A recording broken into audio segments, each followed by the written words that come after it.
us, our listeners spend countless hours every week taking care of loved ones. But most probably don't have an estate plan. Sampson McPhee Lawyers can help. Estate planning allows you to make the big decisions now, like who will take care of your kids if you pass away, and allows you to control how your assets will be distributed and managed. Estate planning is extra important for parents, common law partners, and people with blended families. Call Kelly at Sampson McPhee at 902-563-5906 to find out about special pricing for our listeners.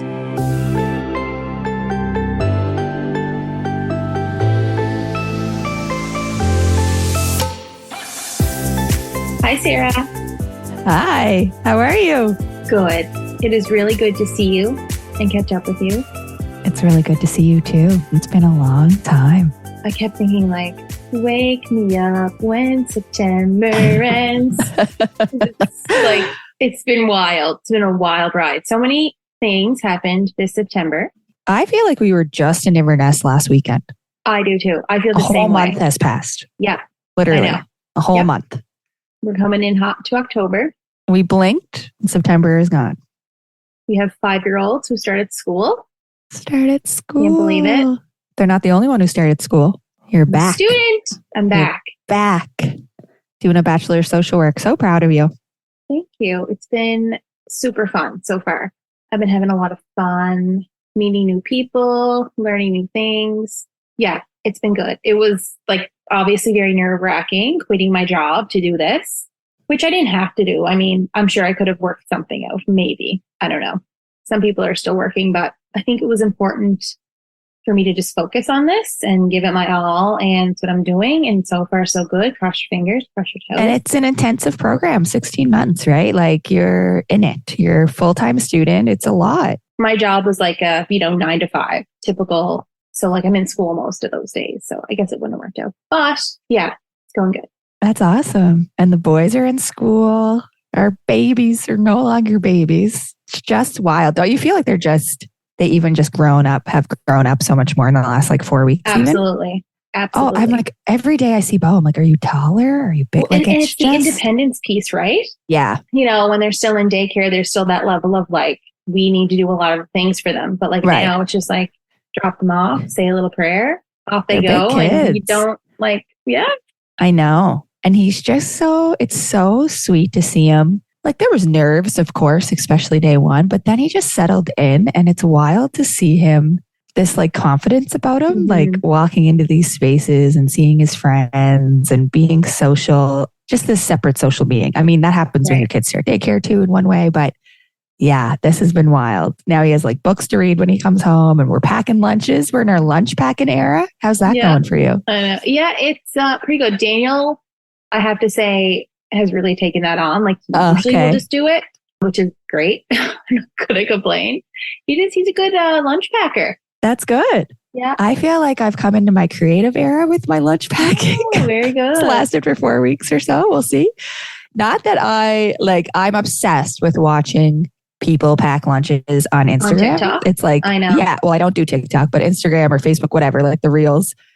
I just love watching people, like, what are they putting in there and what are they adding to it? Whatever. I don't know why, but it like brings me joy. It's soothing. I'm not at their level. Like it is soothing. I'm not at their level. Like some people get really creative. Love that for them. But I've done I got a few little things that help out, like a few little, shapes to make the fruit or sandwiches. I throw those in every so often. And like the little silicone, those are great. The little silicone cups, like cups that go in the lunchbox, less cleaning at the end of the day. Anyway, Bo's been cleaning his lunches, but then I did learn that they like trade. There's lots of recess lunchtime trades of like snacks. I remember doing that. Like a chip for a chip. Yeah. But there's like an empty container in his lunchbox on the way home. And I'm like, I didn't pack that snack. Like, where did that come from? He's like, that's so-and-so's. And I gave them this. And they gave me whatever. I'm like, okay. At Logan School, we can purchase lunches 3 days a week. So we do. Yeah, same. We do. All about that. Yeah. There's 5 days. So we get lunch tickets. There's something you could get every day, but we make Bo pick. Like you can pick 2 or 3 times a week, depending on whatever. We just bought like a stack of lunch tickets for the half a year or whatever. And we'll give them to him when it makes sense. But yeah, it's good. It's crazy. Cool. Yeah, it's so interesting how, I've definitely noticed this more now. Like I worked in the school system for years, but I'm noticing it more now that we all have kids in different schools. Like Bo Right. goes where he goes. And then like I have 2 other friends that their kids go to different schools. So it's like there's like 5 or 6 schools between all of us. And every school functions differently. Yeah, it's interesting. And we were having this conversation a few days ago about like, why? Like, why isn't there like a streamlined system of like communication? And like some teachers will communicate every day. Like Logan's teacher sends out a weekly memo. It has like the 5 days of the week, what's happening each day, like homework that you can do at home, all of the days, like this day is superhero day, this day is orange t-shirt day, this day there's no school. Like it's very, very organized. Whereas like other people haven't heard from the teacher yet. So it's just so interesting how like it's all so different. It's interesting. We do, like our school does school, like the principal sends out a school newsletter every week. And that same idea, the week is laid out for you, what's to expect and what days what and what's going on. But yeah, I think a few different things probably go into that, right? Like teachers' autonomy to do what they do and what their jam is. People like might like to do certain things. And then I think too, the schools they probably all have such varying degrees of factors, like different demographics, different needs, different stressors, different, the whole thing. So it's interesting. Some schools are bigger, some schools are smaller, some schools. Yeah. It's like we have this app, it's called Seesaw. And so like Logan, she had a message me a couple of times about Logan, like he wasn't feeling good or whatever. And she just texted me. It was so easy. Cool. Yeah. Whereas like when we went to school, it's like the office called, like you had to walk into the office, you had to like give your number, they call, It's so different now. And it's just so easy. It's wild. Yeah. Can we talk about that a little bit?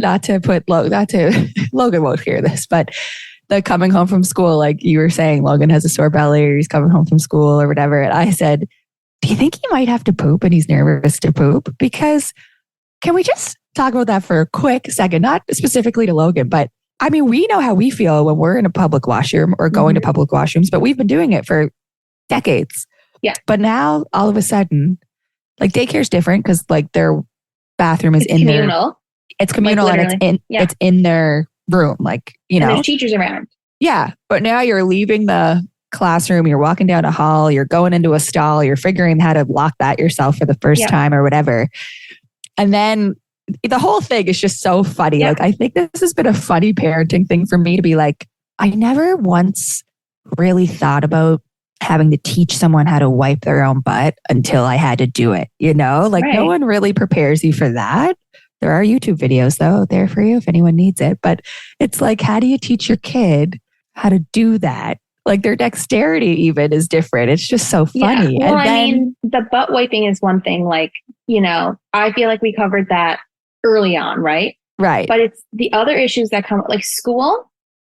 And I don't know like if people realize this, but school is one of the biggest transitions that a child goes through. So whether or not they were in pre-primary, whether or not they were at daycare, if they were just home, like actually like grade primary is such a huge shift because you have to have, it's so independent, right? Yeah. So like we were saying, like at daycare and a lot of times in pre-primary, I think most times in pre-primary, they all go to the bathroom together. So teacher takes them out into the hall, they line up, they go one by one and they wash their hands and they use the washroom. Like there's bathroom times, right? But at primary, it's like, you got to go, you literally have to go on your own. You have to find the bathroom. You have to go in there where there's other kids and there's no supervision. Right. So whatever goes on in there, there's no one to say like, that's not nice or that's not whatever. Right. Then they have to go in, they have to lock the door. Yes. And some schools are really friggin' old and their like locks half them don't work. They're rusted. Like Logan got stuck inside and he's like, I started to panic and I was like, oh my God. And then I just took a deep breath and I figured it out. But he was just like, what do I do now? And like, so then he was nervous to go to the bathroom because, and then the other people were like looking under the stall. Yeah. When he was trying to use the washroom. And then like another time a kid was like, what are you looking at? And he was just like having stress around the bathroom. Situation. Yes.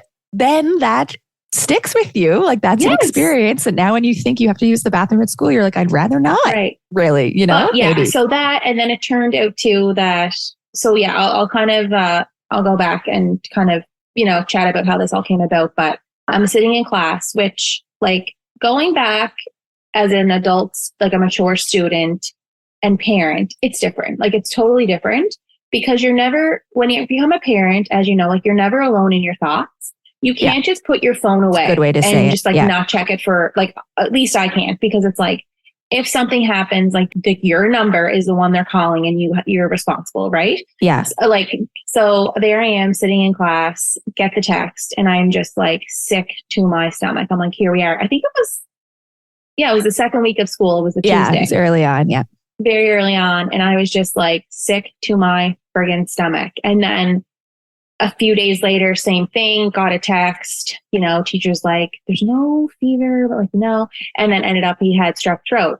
But I feel like now I'm just so stressed all the time that I'm triggered by the Seesaw app, because every time it comes up like, oh my God. Right. It's just a memo for like the whole class, but it's just so interesting how like, it's just hard. It's hard. Like at daycare, you can just call and be like, hey, like, how's your day going? Like, I'm sure you could call the school and ask, but like, the administration, like they're busy. They don't. You know what's funny though, Jess? Like you call daycare pretty often. Yes. Like how many times a day would you call daycare to check on Logan? Well, it's different because my mom's the director. Yes. So I had like a direct line to her. Yeah. I had that access. So I would check in like 3 to 4 times a day. 3 to 4 times a day. Wow. Like, how's his day going? Did he have lunch? Consuming you? Like, yeah.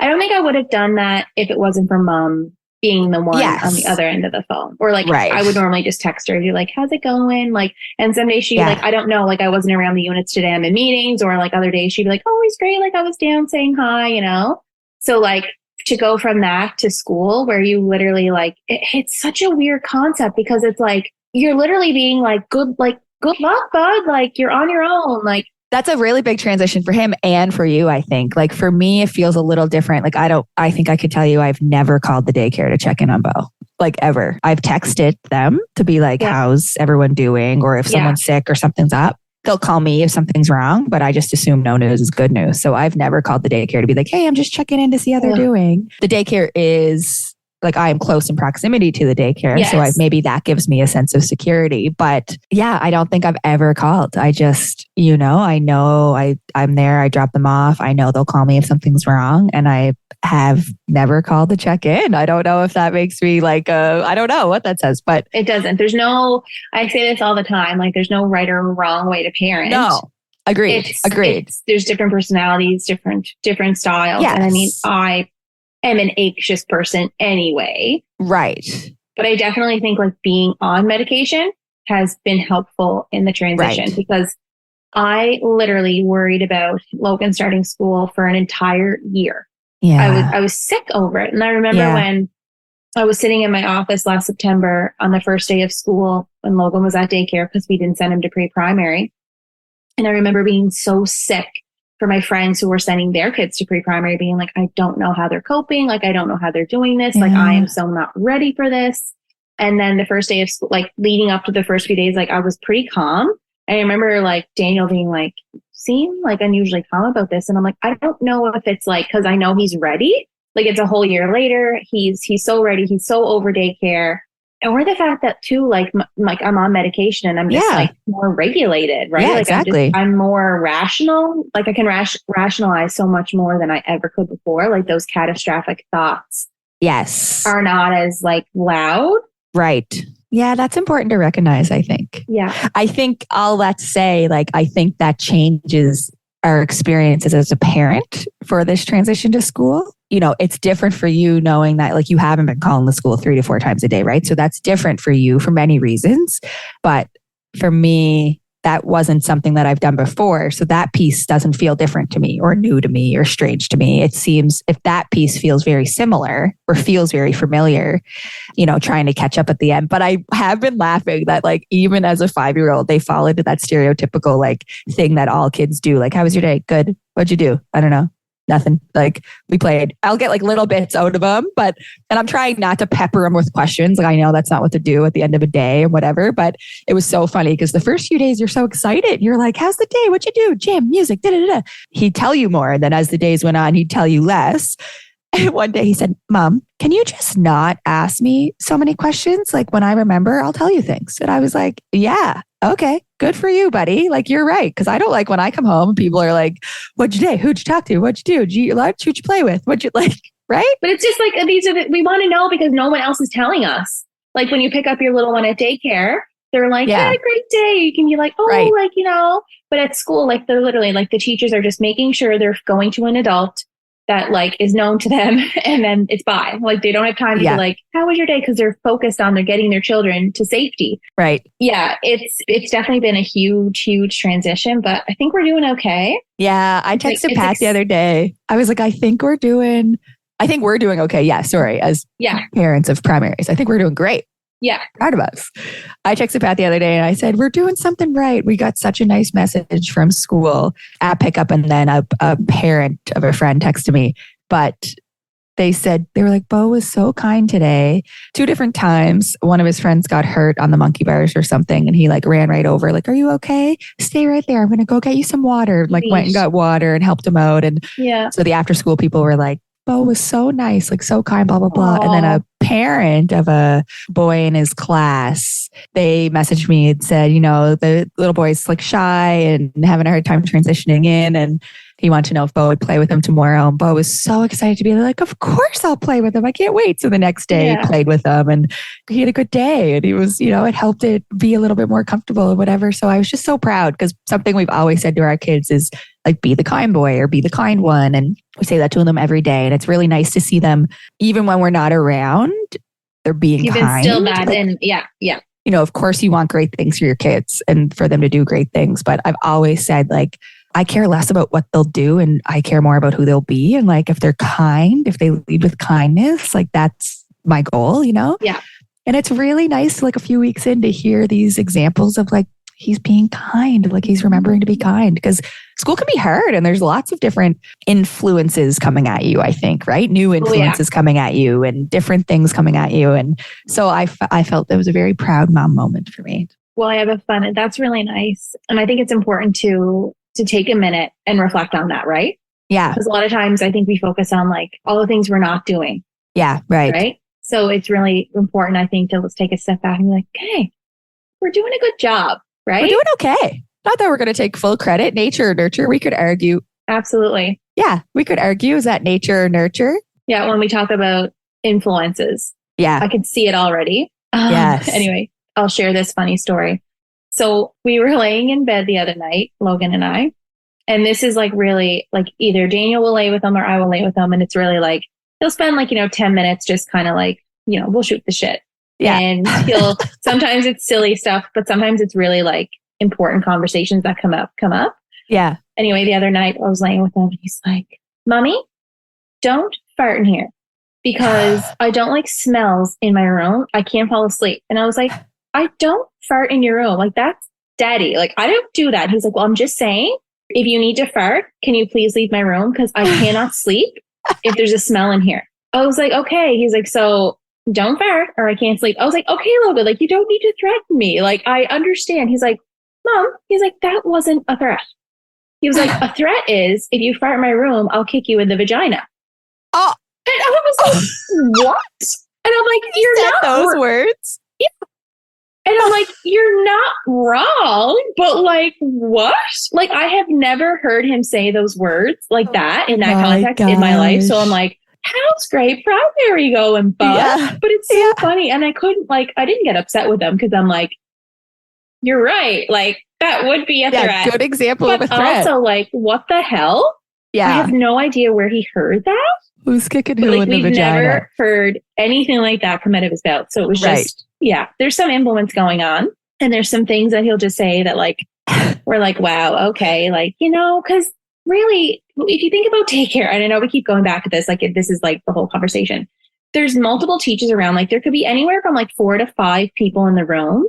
Like when they're on the playground, there's maybe like 2 or 3 lunch round like bus supervisors that are like there to watch them. And then I think the teachers they're on rotation, what days they go out and on the playgrounds. But like there's so much that goes on that like nobody even hears or sees. And it there's a lot of autonomy there. Hell. Like he probably heard somebody say that.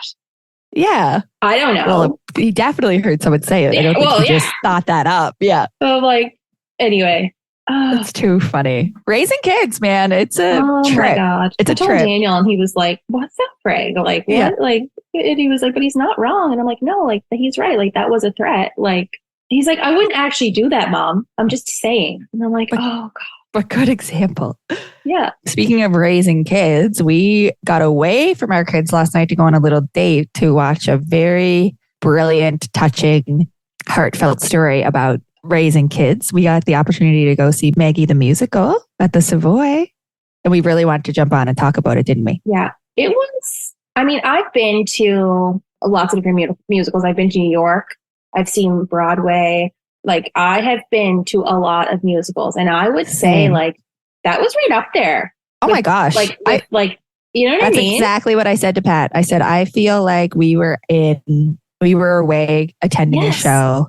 Like, we went on a trip to see this show kind of thing, right? Like, we're so lucky to have that in our backyard. Right. And I mean, the story itself was beautiful. It was heart-wrenching. It was sad. And I think it's a reality for a lot of families then and now. Mm-hmm. But it was not just the story, but like the talent, like the singing, like just incredible. And the emotion that was like, I felt the emotion like so deep. It was incredible. It was just incredible. I always say my scale of like when I watch things or see creative works happening, I'm like, if I am convinced that those people are those people, that's how I know it's good. Like if I'm like, this is an actor playing a part, that's one thing. But if I'm like, that's Maggie, like that's this person, this is happening to them. And that's how I felt last night. Like those people on stage were those characters to me. Like it felt so real, right? It was so touching. I think knowing too that like I felt connected to Maggie because it was an actual person. Like this was the story of Johnny Reed's grandmother. So the whole time that I'm watching this, I'm like, wow, like, and then imagine to know all that, like the deep history and story of like your grandparents. Like it makes me want to go back and like learn more and ask my grandmother's questions and, you know, like. Yeah, that's what I kept thinking. I said this too, like it felt so familiar, even though that wasn't necessarily our direct reality. I feel like even generations removed, like all of those experiences influence a family, right? So we still feel things that happen to our grandparents or to their parents. We hear stories. It shapes attitudes, it shapes values, it shapes characteristics that gets passed down in generations.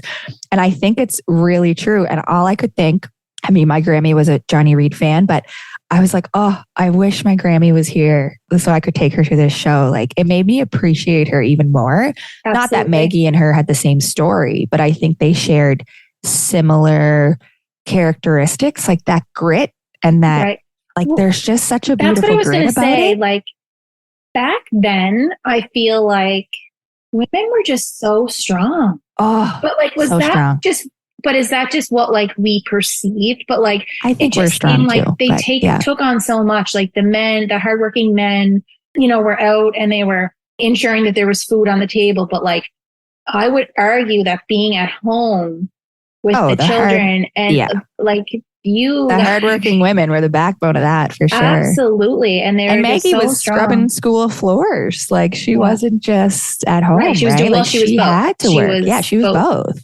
So Maggie is a musical written, co-created by Johnny Reed in honor of his granny. It's, set in Scotland, and it tells the story about his granny. And then obviously that was his dad's mom, and then that family and those people growing up. And eventually it ends with kind of what happened next for Johnny's like kind of immediate family, I guess, which was really beautiful. There's some creative liberties that they took with the story. I think he mentioned that at the end. So Jess and I got to stay afterwards. Everyone does between now and the next few shows, and for a Q&A after the show. So we got to hear some audience members ask some questions, and Johnny Reed and his co-creator Matt were answering these questions. So it was really interesting here. But you and I were both so touched when his co-creator said, like, I asked Johnny Reed, who's the audience for this show? And we started talking about creating it. And he said, no matter what, I want to take this show to Cape Breton. Like, I want people in Cape Breton to see it. And I thought that was gave so me chills. lovely. Yeah. And so you could tell why. Like, watching the show, I was like, yeah, I feel like this is our history too. Like, yes, absolutely. The coal mine. There were so many parallels, right? Yep. So many parallels to hear. And even the religion piece of it. And, you hear stories of that. I don't think it's so much in our generation, but in our grandparents' generation, there's tales of Catholic and Protestant and that whole thing. And then there was the coal mine and the women and what the women could or couldn't do in that day. And yeah, it was just really fascinating. I was extra touched. Maggie had 3 boys. And like the whole time watching that, I just kept thinking of my 3 boys. And I cried, I laughed. It was, and how different all 3 boys were. Yes. And their interests. And I was also touched. Well, we were also invited to the kitchen party beforehand, and Men of the Deeps. Oh my God. Every time I hear Working Man, I know. I don't know. There's something about that song. And then to have that played and then to watch Maggie. Just made it all. The wives who had to like literally in the morning, say goodbye and maybe see you later because it was, it was good. Tangible. You could feel it. I actually messaged my mom right away afterward, and I was like, "You're gonna love this." She has tickets for a weekend. I said the same thing. You are gonna love it. And she was like, "Did you think about Nan? Like, did anything?" And I was like, "Well, I have fond memories growing up. When I think about my childhood, I vividly just remember all my aunts sitting around the kitchen table at my nan's with tea. Yes. There was always tea. Same. Tea. And it was Same. And you got scolded if you put sugar in it. Yes. And there was just the, aunts around the table chatting. I'm like, I want that for me. Yes. I want that for me and my family now. Like, Put the kettle on. Put the kettle on. Like, there's something so comforting about somebody saying, I'll put the kettle on. I'll pour us a cup of tea. Yes. Every time Maggie said that, or one of the kids said that in the show, I got goosebumps because that felt extra familiar, right? Put the kettle on. I'll put the kettle on. Did you put the kettle on? Go put the kettle on. Like the kettle. I have to say, who will put the kettle on if I'm not here? Someone needs to put the kettle on. Yeah. Right? Put the kettle on. Yeah. And that's us, right? Like, you're like, are you coming over? I'll put the kettle on. Tea on. Like, we'll like tea. Yeah. Put the kettle on. Comforting. It's comfort. Anchored Ideas is Cape Breton's leading marketing and communications agency. Known for their heart and hype, big dreams for Cape Breton Unama'ki fuel their creativity. Here, there is no divide between business and community. Your neighbors and friends may very well also be your family. And when local businesses are doing well, we're all rising together. For these reasons and more, when the team at Anchored Ideas work with a client, it's personal. They're proud to be there for the big wins, the hurdles, and all the moments in between. They help you build your brand, define your difference, and connect you with those who matter. This signature heart and hype is the core of everything they do at Anchored Ideas. And we know firsthand that this team of powerhouse professionals are exactly who you need to speak to when trying to bring your vision to life. I'm always amazed, like going back to just the talent on the stage and under the stage in terms of the music. I was saying this to you last night as we kind of reflected on the show on the way home, but I don't know if there's anything more vulnerable than watching creative people share their gifts that way.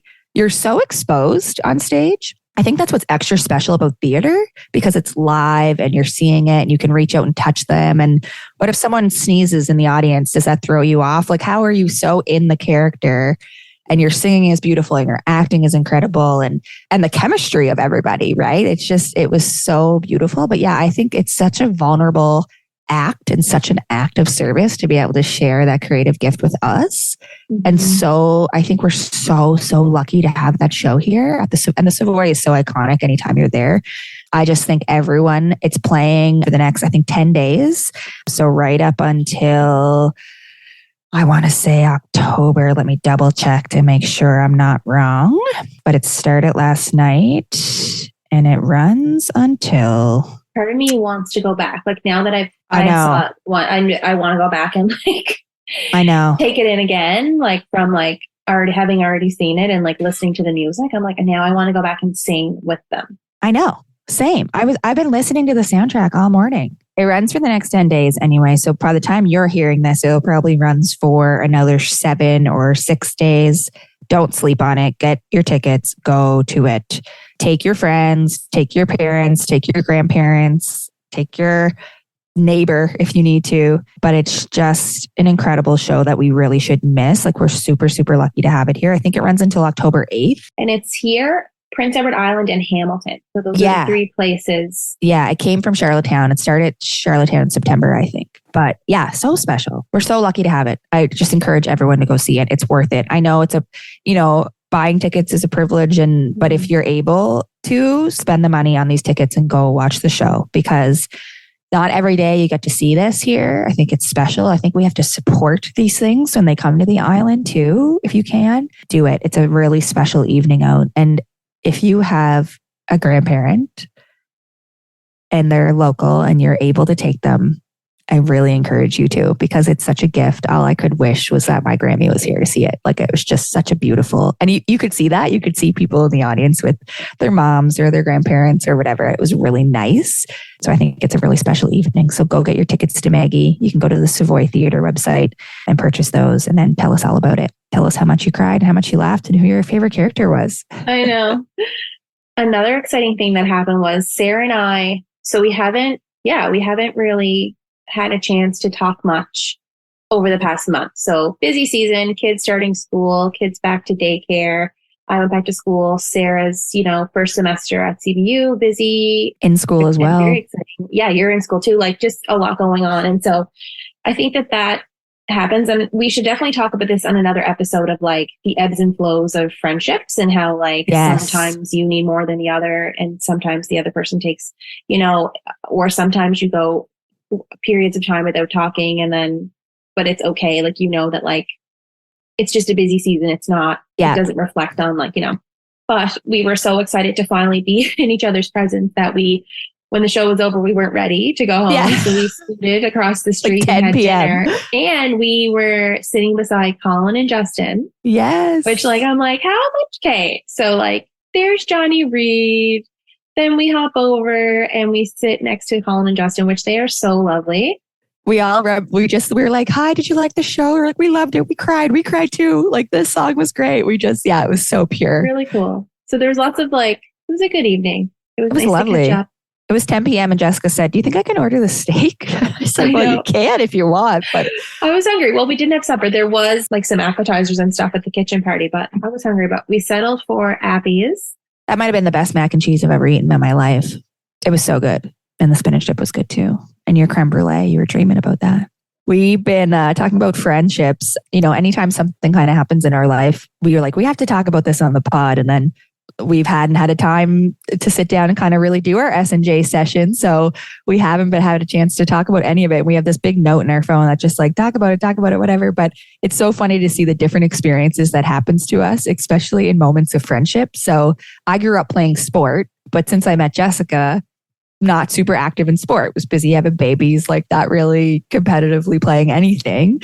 But I was in an alumni basketball tournament in the spring, and my first time playing in a long time, probably 5 or 6 years.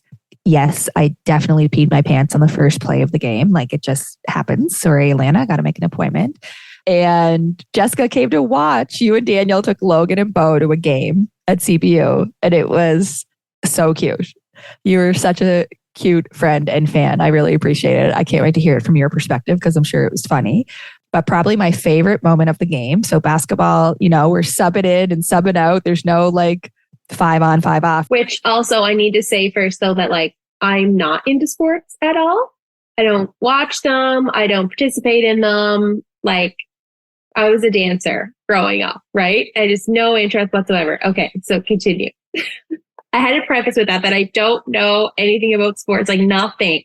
So I did text Jessica to say, I forgot my water. Could you bring me some water? Because I knew you were going home and then taking the boys to the game. And you were like, yeah, sure. So she brings water and she's sitting on the opposite side of the gym. And I go on the court and I'm playing and the whistle blows, the ball went out of bounds or whatever. So whistle blows. We're about to throw the ball back in. It's pretty quick. Those things happen pretty quick for those of you who don't know basketball. It's a pretty high tempo game.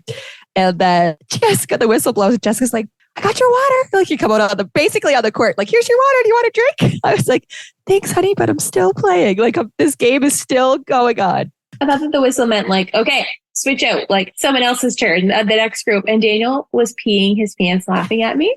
And I was like, I don't know. I just wanted her water this year. Like she must be thirsty. She's running around out there. Like that can't be easy.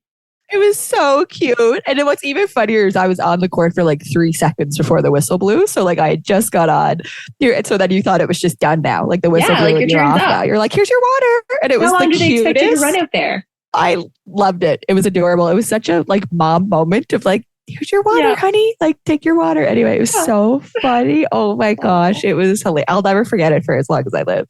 I'm your biggest fan, honey. I know. I love you. I can't believe even making the time to come to the game was so nice, especially not really being a sport fan. Were you sitting there like, what the F is this? Well, it was fun because I knew people. So it's always like more enjoyable to, like watch things or, when you know somebody. But I would never, like Logan loves the soccer games at CBU. Daniel usually takes them like every fall to the AOS games, right? AOS? Yeah. Is that right?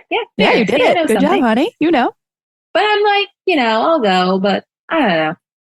Yeah. I like going to sporting events and having like the whistle dog and like seeing all the sights and like, but I'm not fan like experience. Super invested in what's actually going on. I just like the social aspect of things. Yeah, of course. Was it funny to see me playing a sport? Like that would have been a new, like I feel like I would be like watching you dance, for example, would be like, oh my gosh, like seeing you. Because I would never, I knew you dance, but I never see. We can go out on the weekend if you want. Yeah. I can show you what I got. I can show you some moves. It's part of a thing. Like I've seen you dance, girl. You could dance, but officially see you dance, It must have been funny. Like, who is this person running out there? I think it would be more interesting to you if you saw me sing, or if you heard me sing. Well, I've heard you sing, and I think you're no, but like for real though. Yes, like if you were on stage singing in a show, like I would be crying in the audience. I think. Yeah, I think that would be more moving than my dance moves, to be honest. But yeah. Oh god. Yeah, that's funny. But were you like, yeah, this makes sense, or were you like, who is this girl out there? I think it made me realize that there's like a whole piece of you that I've never really got to know, or like it's so interesting when you meet people later in life because there's like a whole other, era that they lived through that you just didn't. And so, when you see like someone in that space, it's just like, oh, like this is very interesting, right? It is. This has happened to us a few times in the last few weeks. Like, I think just last night you were like, I love shrimp. And I was like, what? Like, I never knew you liked shrimp. Like, that seems so silly, but it's just a thing that I was like, wait, what? I love seafood. Like, all never seafood. knew you loved shrimp. Yeah. Yeah. And like, something else happened you were like, came to my office not that long ago being like, what? Like, there's just things we don't know about one another. And we forget because it feels like we've been friends forever. So if something happened to us at like 16 and we don't know that and you hear it, you're like, wait, what? Because it's almost like, I should know that, but also we shouldn't. So it's it's a funny. I was telling you this. I went on a deep, deep dive on your Facebook profile. And I was like, oh my God, like, look at all these, like, look at her. She's in high school. And like, I love that one day you just decided to do a deep dive into my Facebook. That's so funny. There was reason behind it. I had a valid reason of why I was deep diving. But I got down there and I was like, oh my God, I got down there. Way down there. Deep into the creek. Way down. And like, we both have so many albums. Like, obviously, like when you become a professional, you have to hide all those, university days. Panic and shock came over me first. I was like, wait, what albums can you see? Aren't they all hidden? And you were like, no. And some of them should be. And I was like, oh God. But I went and checked. All the ones I thought were hidden, but there is still some that are, accessible of my younger years back in the heyday. It is too funny. Yeah. We have lots to still catch up on. We do. This is kind of like the post-summer, episode drop to get things back and rolling. Mm-hmm. Our next episode that we put out is going to be with the Danielles from Anchored Ideas, which you must know who those gals are by now. If you don't know, you're going to know soon. Yeah. Real good incredible conversation with Danielle Johnson and Danielle Patterson. And we can't wait to share it with you. So that'll come out next. Then we'll have the husbands coming up. And Jess and I will do another session to catch up. We got to talk about our trip. We got to debrief about other summer activities. We have all kinds of things to catch you up on. And then some more we'll do pelvic wine and floor, dine. some more wine and dine. And we didn't even debrief really. I was just going to say, did we and talk dine about the event. wine and dine? I know. We must have. No, We must have talked about the wine and dine. I don't think we did. We had a post-event hangover. Like we did the wine and dine event. It was incredible. Recovered. We literally just recovered. I feel like that. You know, I say that I feel like we were in Inverness last weekend. I feel like wine and dine was last week too. Right. Like the summer just went by. It was just June 30 seconds ago. Now it's almost October. It's wild. It's wild. But the wine and dine event was incredible. And we'll talk more about that in detail and just plans for the next one. And I'll just say that I think we were really both excited and inspired and motivated by the appetite for that type of gathering. Yes. Like women, people want to be in a room, learning, talking about these things, being vulnerable, sharing things if they want to, learning about our bodies and our lives in ways that maybe we didn't have an opportunity to learn about before. It is very empowering. And we were really honored to be able to facilitate that conversation, and so thankful to Dr. Jill and Alana for joining us and educating us so brilliantly, and Elise and Garrett for entertaining us with their talent. Food, Island Folk, charcuterie boards. Island Folk, Jill's hospitality, amazing. And just everyone who showed up. Like it was so really touching. It was surreal is what it was. It was surreal. We were both like pinch us. We both kept looking around like, what the heck is happening right now? We wanted to do a recap and we wanted to put out all this stuff about it. And we're almost like paralyzed with gratitude and exhaustion from like actually pulling it together and pulling it off and, you know, implementing everything. And then summer hit. So now here we are being like, wine and dine was so great 4 months ago. You know, we do have plans to have another one. We've heard all of you say it needs to be bigger because more people want to come, which is lovely. We were really thankful to be able to partner with the Regional Hospital Foundation and Paytura and raise money for their Forget Me Not packages. So yeah, stay tuned. Yeah, we just have to figure out the logistics on it all. Like, you know, where's the next space? Like that's not too big, but a little bit bigger, because with an event like this, it's, you know, you're talking about, like you were saying, Sarah, like it's vulnerable to talk about, you know, and ask questions about our bodies and, you know, so it can't be too big. Yeah. It can't be too big. We need to keep it intimate, but just a bit bigger so that more people can access the information. So we'll have to figure out what that is. That's on us. We will figure that out. But until then, I think keep talking. Talk to your girlfriends, talk to your friends. Be confident when you talk to your doctors or healthcare providers. Like just ask questions, advocate for yourself, keep talking. That's my advice to that. Yeah. Okay. Well, this was lovely, Sarah. Quick catch up. Go see Maggie. We finally broke our... We're back. We're like 2 days in a row hanging out. We've been trying to schedule this for so long and it just never seemed to work. So we're back. We're able to do it. We ripped the Band-Aid off. We're back. We're happy to be back. It feels good. It always feels so good when we do this. I had butterflies. This is why we started this podcast, because it fills our cup. Yeah, exactly. This is what it's all about. So exactly. We're glad to be back, having everyone around the table again. A few good episodes coming up. Stay tuned. Go see Maggie. Get your tickets. Go see Maggie, Savoy Theater. You can find them on their website. Purchase your tickets. You have less than a week left, people. Don't sleep on it. Run, don't walk. Bye. We'll see you next time. Thank you for joining us around the table on this episode of The Morning Meeting with Sarah and Jess. If you're enjoying your time around the table, if you like what you're hearing, tell us. Tell a friend. Wherever you listen to your podcast, you can like and subscribe. You can rate and review. We would appreciate it. It helps us. Help us help you. Make sure to subscribe so you never have to miss another morning meeting. Thanks for being here. We'll see you next time.